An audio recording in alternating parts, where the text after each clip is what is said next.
Hello दोस्तों, आप सबका मेरे पॉडकास्ट शो में फिर से स्वागत है।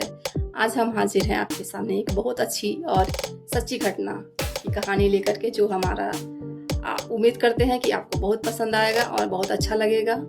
तो इसे ध्यान से सुनने के लिए अपनी सीट की पेटी बांध लें और चलिए शुरुआत करते हैं। तो हमारे पॉडकास्ट की कहानी शुरू होती है। आज मैं आप लोगों को कुछ हकीकत बताने जा रहा हूँ जो बक्सर जिला के एक गांव में हुआ था। वहाँ एक परिवार था जिसमें रौनक नाम का लड़का अपने माँ बाप एवं भाई के साथ रहता था। रौनक 20 साल का जब हो गया तो उसको देखने के लिए लड़की वाले आने लगे।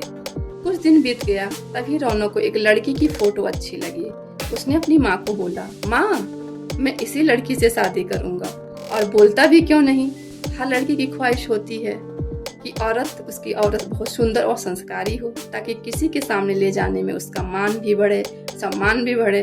उसकी माँ ने बोला, ठीक है बेटा, तुम्हारी शादी मैं इसी लड़की से करवाऊंगी। और लड़की के पिता को हाँ बोल दिया। कुछ दिन बाद उसकी शादी का दिन आ गया। वह बहुत खुश था क्योंकि उसकी हल्दी, मेहंदी और संगीत से घर में खुशी और आनंद छाया हुआ था।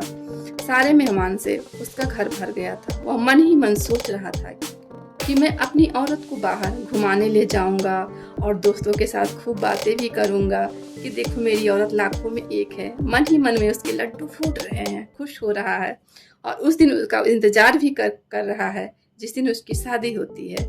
फिर उसकी इंतजार का घड़ी खत्म होता है क्योंकि उस दिन उसकी शादी हो जा रही होती है। गांव वाले भी धूमधाम से बारात लेकर लड़की के घर पहुंचे और दोनों की शादी भी हो गई। जब सुबह विदाई हुई तो उस लड़की की डोली में अकेले ही ससुराल लाया जाता है। 4 कहार डोली को उठाते उठाते थक गए। वह बेचारे सोचे कि कहीं पेड़ दिखा तो डोली उसके नीचे रख देंगे तो थोड़ी देर आराम करके फिर आगे बढ़ेंगे। और आम का पेड़ तभी दिख गया।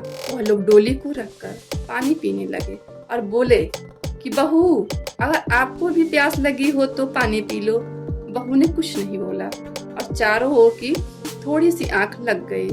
तभी उस पेड़ की चुड़ैल नीचे उतरी और दुल्हन को मारकर उसके अंदर आ गई और डोली में बैठ गई। क्योंकि दोपहर का समय था, थोड़ी देर बाद वह अपने ससुराल आ गई। लोग 4 होने के बाद जब रात हुई तो रौनक अपने कमरे में गया। जब वह अपने बिस्तर पर बैठकर दुल्हन से बातें कर रहा था, तभी उसे जोर से प्यास लगी। उसने कहा, मैं पानी पीकर आता हूँ। दुल्हन ने बोला, आप बैठो, मैं पानी दे रही हूँ। इतना कहकर उसने अपना हाथ लंबा करके कुएं से पानी निकालकर उसको दे दिया। इतना देखते ही रौनक जमीन पर भद्द से गिर गया और बेहोश हो गया। थोड़ी देर बाद जब उसे होश आया तो उसने अपने सामने घूंघट में छुपी चुड़ैल को देख लिया और भागने की कोशिश करने लगा। तभी उस चुड़ैल ने बोला, आप भागो मत, मैं आपको मारूंगी नहीं और अब मैं आपके साथ रहूंगी भी नहीं तो आप जीवित नहीं रहोगे, क्योंकि आपने हमारा चेहरा देख लिया है। लेकिन यह गांव हमारी ही निगरानी में हमेशा रहेगा, क्योंकि यहाँ मेरा ससुराल है।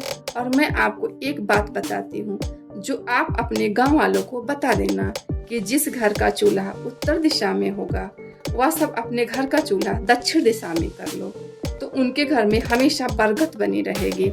इतना कहकर वह गायब हो गई। शास्त्रों के हिसाब से माना जाता है कि दक्षिण में अक्सर भूत प्रेत का निवास करते हैं, लेकिन ऐसा करने से आज भी उस गांव में कभी भूखमरी या फिर कोई बीमारी जल्दी नहीं आती। वहां पर सब हंसी खुशी से रहते हैं। तो ये हमारे यहाँ भी मान्यता है दोस्तों कि अगर आप दक्षिण दिशा में, हम लोग भी नहीं सोते हैं पैर करके, क्योंकि वहाँ पे भूत प्रेतों का निवास होता है, अशुभ माना जाता है। तो ये कहानी यहीं पे ख़त्म होती है।